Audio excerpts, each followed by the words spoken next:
The third very important feature of the influence of colonial policy making style on post-colonial policy making in Pakistan continues to be lack of people's participation in policy making and implementation. The colonialists were really convinced that ordinary people had nothing to do with policy making. They thought that the civil servants and the technical experts, the scientists and scholars and philosophers, they were the only people who were capable of deciding about public issues. This belief was so entrenched that sometimes discussions on many ordinary issues were undertaken by the highly senior civil servants in India, or if the matter is not decided there, the discussion would be taken to the British Parliament. So those days, people in the civil administration would believe that the only way to make good policies was to keep policy making to the senior civil servants. And this beliefs continues up until now, and you can see around you that while deciding about mega projects in Pakistan, no consultations with people are undertaken before the decisions are made on those projects.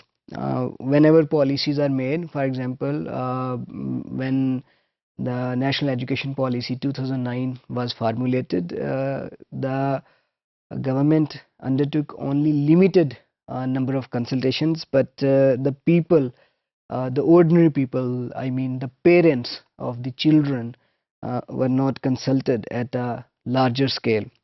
Now, if you compare this style of policy making with policy making in many other parts of the world, you would appreciate that municipalities and government departments consult people at wider scale before undertaking decisions on public issues or policy issues. We also see that no public hearings are undertaken for development projects, even for those development projects which affect the lives of thousands of people, which involve land acquisition, which involve moving people from one place to another, which involve evictions. People are hardly consulted through public hearings on these projects.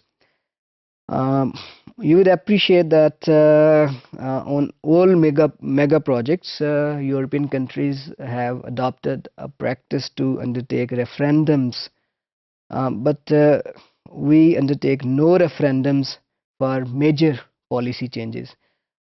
During the last 10 years, government of Pakistan and provincial governments have introduced major policy changes in many areas, for example, in environment, in energy, in education, in health, but no large-scale referendums were conducted to introduce those policy changes. Okay, just like the colonial government, we continue to make policies and change them without collecting any feedback from the people. Wherever feedback mechanisms have been established, they don't work properly.